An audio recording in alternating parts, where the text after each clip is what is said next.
आपको दिखाना चाहूंगा, ये गीता जी है और आप इसको कैमरे में भी दिखा सकते हो। इसमें स्पष्ट रूप से लिखा हुआ है कि मैं लोगों का नाश करने वाला बड़ा हुआ महाकाल हूँ, इसमें लोगों को नष्ट करने के लिए प्रवृत्त हुआ हूँ। जो प्रतिपक्षियों की सेना में स्थित योद्धा लोग हैं वे भी तेरे बिना भी नहीं रहेंगे, तेरे युद्ध न करने पर भी सबका नाश हो जाएगा।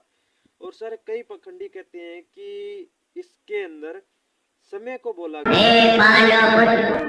मेरी ओर देखो, मैं समस्त लोगों का नाश करने वाला महाकाल हूं। सर आपसे एक प्रश्न है। हाँ जी सर। बहुत से सारे मतलब टीवी चैनलों पे नकली और पखंडी आते हैं, आपको भी पता है। और जैसे हमारी जो गीता है, गीता जी के अंदर 11वें अध्याय और 32वां श्लोक को जिसमें काल कहा गया है, इसका क्या मतलब मेन अर्थ क्या है इसका? मेरी ओर देखो, मैं समस्त लोगों का नाश करने वाला महाकाल हूं। मेरे मुंह में प्रतिक्षण हजारों सृष्टियां विलीन होती रहती हैं। नमस्कार सर। सर मैं बताना चाहूंगा जो 11वें अध्याय का 32वां श्लोक है उसके अंदर काल का वर्णन किया गया है। तो कुछ नकली पाखंडी कुतर्क करने वाले वो होते हैं कि कहते हैं कि इसमें समय को परिभाषित किया गया है।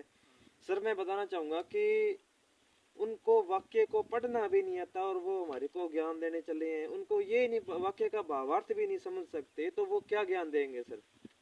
सर मैं आपसे पूछना चाहता हूँ किस तरीके वो क्या ज्ञान देंगे, वो क्या समाज को गाइड करेंगे जिसको एक वाक्य भी पढ़ना नहीं आ रहा है, वाक्य का भावार्थ। सर मैं आपको दिखाना चाहूंगा, ये गीता जी है और आप इसको कैमरे में भी दिखा सकते हो। इसमें स्पष्ट रूप से लिखा हुआ है कि मैं लोगों का नाश करने वाला बड़ा हुआ महाकाल हूँ, इसमें लोगों को नष्ट करने के लिए प्रवृत्त हुआ हूँ। जो प्रतिपक्षियों की सेना में स्थित योद्धा लोग हैं वे भी तेरे बिना भी नहीं रहेंगे, तेरे युद्ध न करने पर भी सबका नाश हो जाएगा। और सर कई पखंडी कहते हैं कि इसके अंदर समय को बोला गया है काल। सर मैं बताना चाहूंगा अगर समय को बोला होता तो अनुवाद करता यहाँ पे काल ही लिखता, यहाँ समय लिखता। और सर अनुवाद करता ने यहाँ महाकाल लिखा है। सर ये आप स्क्रीन पे भी दिखा सकते हो। और इसमें समय को महाकाल लिखा हुआ है कि मैं इसमें लोगों को नष्ट करने के लिए प्रवृत्त हुआ हूँ, मैं बड़ा हुआ महाकाल हूँ।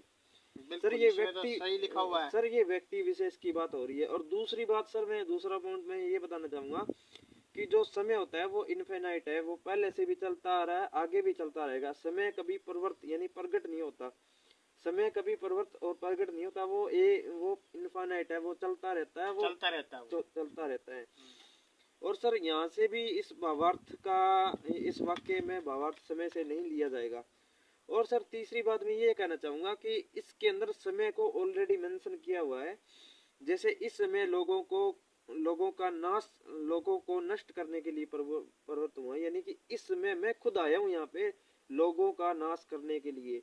और सर ये तीसरा पॉइंट है, इसके अनुसार भी इसके अंदर जो है महाकाल जो है, जो काल का मतलब है वो समय से नहीं माना जाएगा, समय से नहीं माना जाएगा। जो काल का अर्थ है वो समय से नहीं माना जाएगा। सर ये जो लोग हैं जो पखंडी है यूट्यूब पर आते हैं और यानी कि वो झूठ बोलते हैं, यानी कि लोगों को गुमराह करने का काम करते हैं। वो मतलब वो गीता जी का अर्थ गलत बताते हैं। बिल्कुल सर, अगर मैं ये मानना चाहूंगा कि कोई भी अगर हिंदी का व्याख्याता होगा मेरे हिसाब से वो भी इसके अंदर जो महाकाल है इसको ये नहीं सिद्ध कर सकता कि वे समय के लिए, क्योंकि अगर समय होता तो वहाँ पे ऑलरेडी काल लिखा होता या फिर समय लिखा होता। वो महाकाल क्यों लिखता, अनुवाद करता?